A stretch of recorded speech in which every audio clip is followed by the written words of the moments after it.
the choice to father a child and not be there, here are the impacts of that bad decision.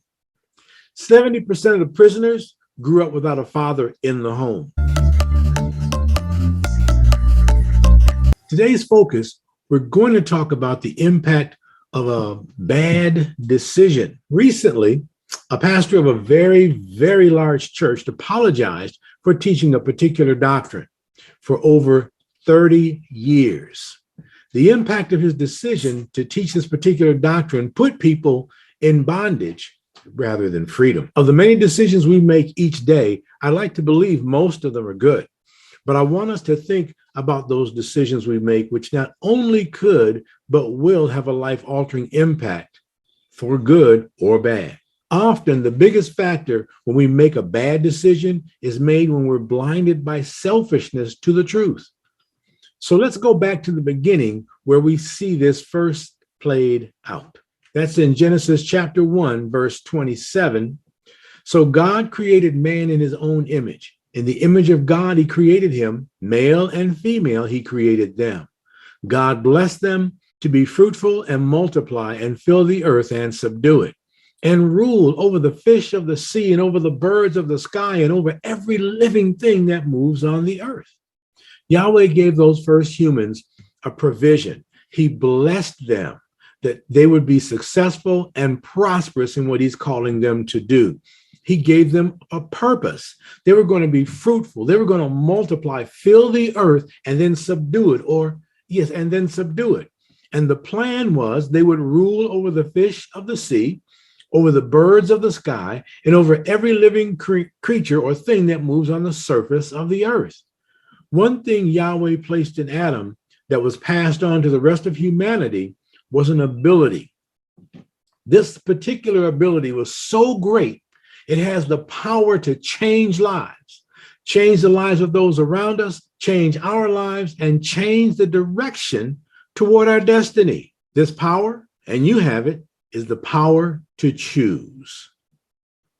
In Genesis 2:16, Yahweh commanded the man, saying, "From any tree of the garden you may freely eat, but from the tree of the knowledge of good and evil you shall not eat, for on the day you eat from it, you will surely and most certainly die." Basically, Adam was told of the 7,654 trees in the garden, he could freely eat whatever they produced, but leave tree number 7,655 alone. Eating from it will kill you. Then Yahweh said, "It's not good for the man to be alone. I'll make him a helper suitable for him." So Yahweh caused a deep sleep to fall upon the man, and he slept. While he slept, Yahweh took one of his ribs or from his side and closed up the flesh at that place. And Yahweh fashioned into a woman, the Hebrew is actually, he built a woman with the side he had taken from Adam and brought her to him. The man said, "At last, this is bone of my bones and flesh of my flesh. She shall be called woman because she was taken out of man." Sometimes we see Yahweh built from Adam at some time later. That's what I'm really trying to say. Sometime later, we see that Yahweh built from Adam's side and brought to him a woman she would become his wife. I'm sure they had great conversations as Adam gave her a tour of their dwelling place, the garden in Eden. And I'm quite certain he shared with her many of the things he had already experienced with Yahweh. He was probably stating the names of some of the animals as they moved by. And she was like, "Wow, this is right cool, you know?" And so he had experienced a lot of things, and I believe he was sharing those things with her. One day while they were together, and I'm thinking, they were having a conversation while they walked through the garden, but something distracted Adam.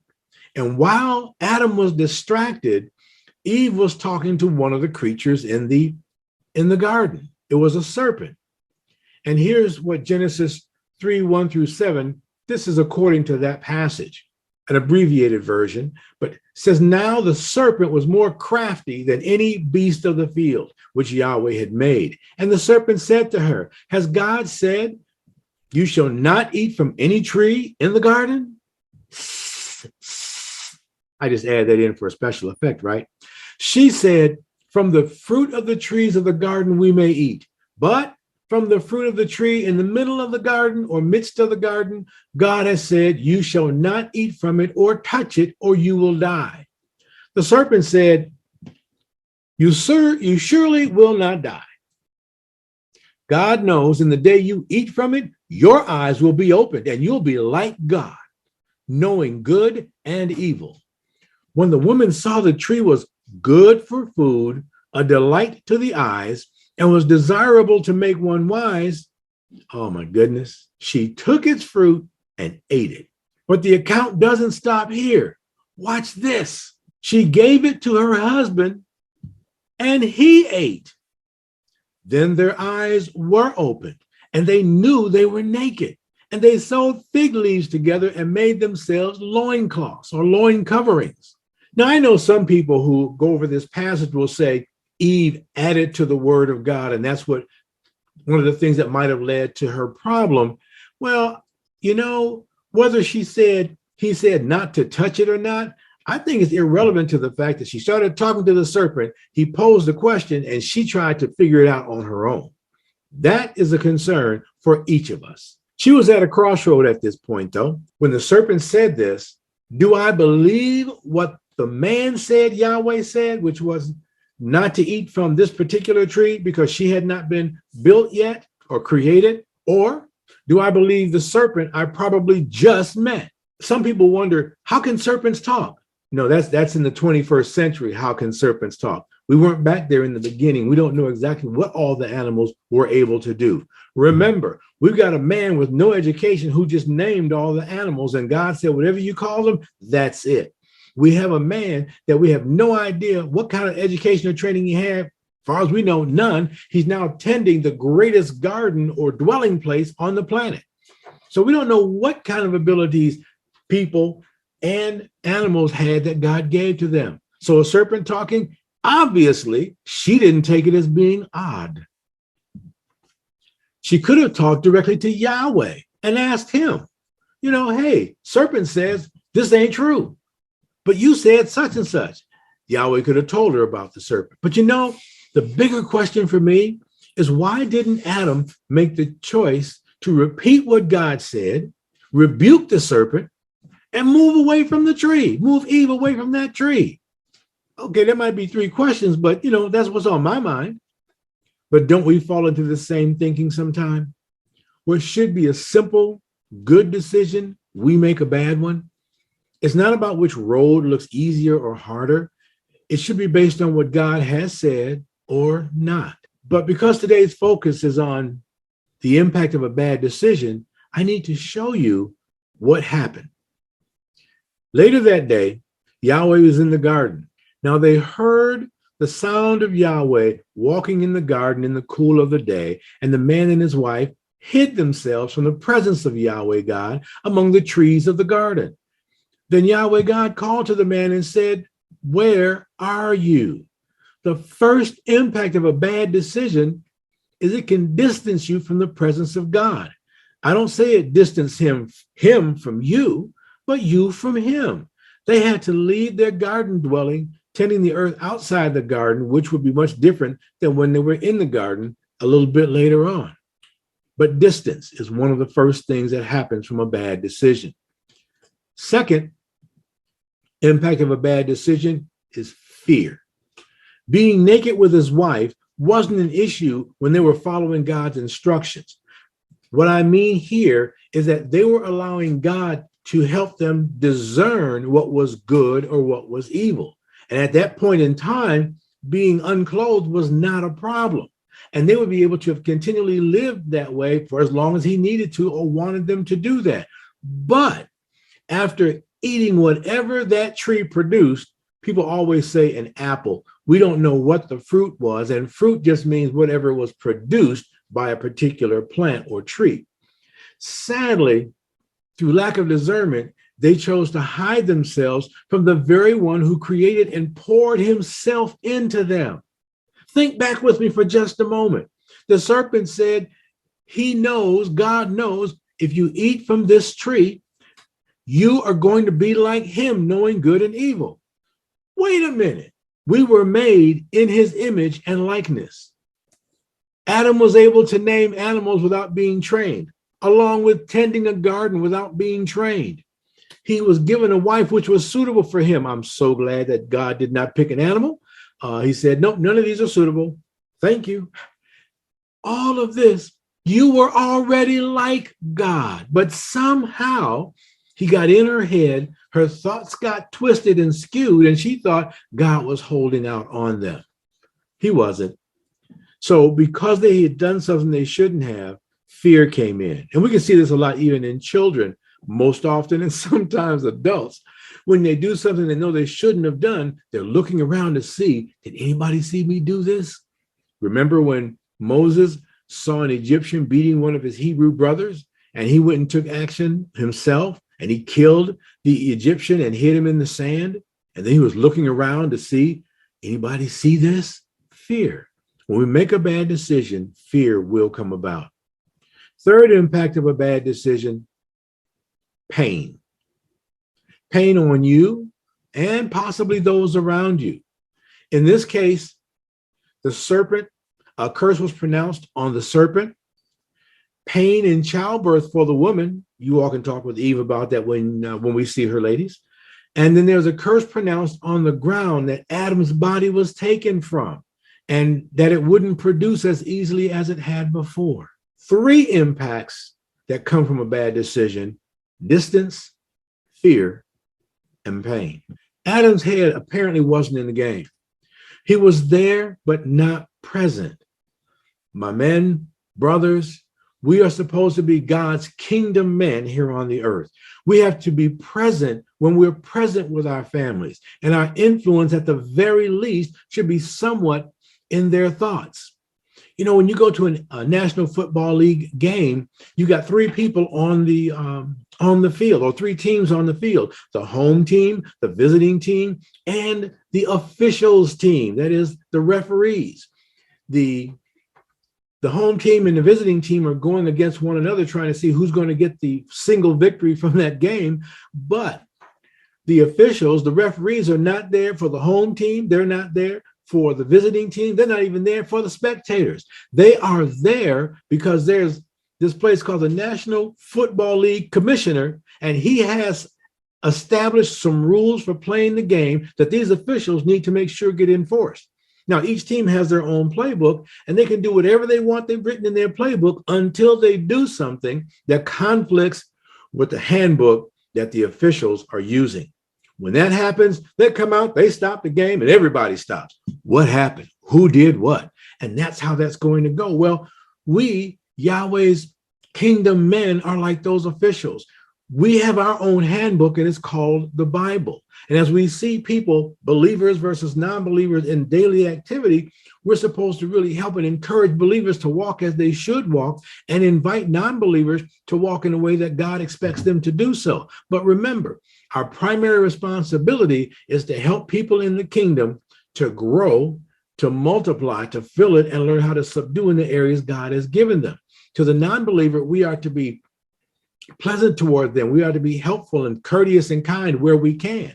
But the idea is we're not there to please anybody but the Father who has sent us to accomplish our job the way he has said to do so. But sadly, this message, whether they are non-believers, and really sadly, some believing men, they turn their back on their role and responsibility to become Yahweh's kingdom men, or to act like the kingdom men they're supposed to be. When that happens, that's a bad decision. Not to take your role and responsibility as a man God has made you one. I know in society, they're trying to change your manhood, your masculinity. They're trying to change these, and you don't really need a man, back and forth. Yes, you need a man and you need a woman. Every human being on the planet came through a woman. There is no man that's going to allow a child to come through because he hasn't been equipped with what it takes for a child to be produced. So when people tell you, I know my name is Bob, I was born with female organs and all that kind of thing, but call me Bob. I didn't say Barb, it's Bob. Matter of fact, I like George. Or maybe Franklin. Call me something that sounds like a man and call me he or him. Well, I can go with calling you Bob if you say that's what your name is. But if I can definitely and clearly see that you are a woman, I am not going to refer to you with male pronouns and vice versa. Not going to do it, because then I'm stepping into your world, which is a conflict with my world. And I will respect you to the degree that I can, but I will not be a part of something that is against the God I serve. The choice to father a child and not be there, here are the impacts of that bad decision. 70% of the prisoners grew up without a father in the home. 80% of rapists grew up without a father in the home. 71% of high school dropouts grew up without a father in the home, or if he was there, was abusive. 63% of teenage suicides had no father in the home. 40% of children born in America are born to single parent families. And of that number, 72% are born to parents who are Black. That's a huge impact. And when I use the term father here, I don't mean just a biological father, but if God has placed a father to be in your life, it could be your biological father, but this is referring to no biological father, no grandfather, no uncle, no really good godly friend, no father, no man, no father figure available. This is the impact. Fatherlessness is no joke to Yahweh. It's a big deal, a really big deal. He mentions it often as one of the categories of people that we need to make sure we help or work to help. In Psalm 146, verse 9, it says, Yahweh protects the strangers. He supports the fatherless and widows, but he thwarts the way of the wicked. In Isaiah 1:17, he says, learn to do good, seek justice, reprove the ruthless, defend the orphan, another word for fatherless, plead for the widow. And one more, just one more. James chapter 1, verse 27. Pure and undefiled religion in the sight of our God and Father is this, to visit the orphans, the fatherless, and widows in their distress, and to keep oneself unstained by the world. When I hear people talk about being a believer, it's not about religion, it's about relationship. I think they should just read James 1:27 again. There is religion that is okay. I know that most people refer to man's doing their good works. Well, as long as if they're the good works he made up, I understand what you're saying. But if those good works is obedience to the word that God has given, that's not man trying to please God because he came up with the idea. That's man trying to please God because God came up with the idea of this is what it takes to please me. And we need to do that. But then, we've seen the impact of what it is in one hand, and we can shake our heads. Man, that's really bad. Those numbers are almost frightening. Well, let me show you the other side of that coin, of that impact. Get ready. $52 billion every year to keep all of our prisons open because of those prisoners that are there, 70%, no fathers in the home. $8 billion in public assistance to high school dropouts. Remember that group that just dropped out of school and they're trying to get the best jobs they can wherever they can?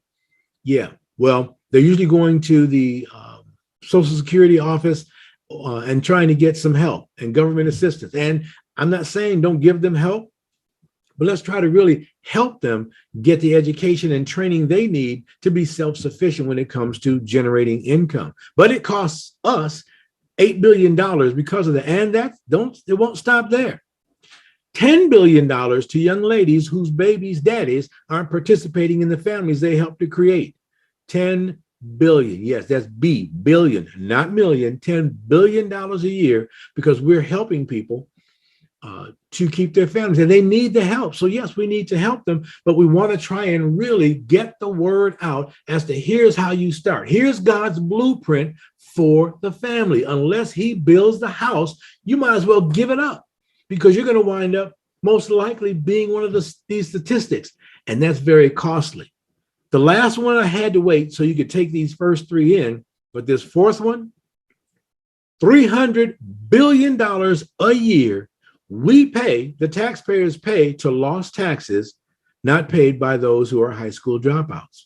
Remember, they're on government assistance, so they're not really working and paying taxes. So we have to pay the taxes for them. So if you want to know why our taxes are so high, because they know everyone's not participating.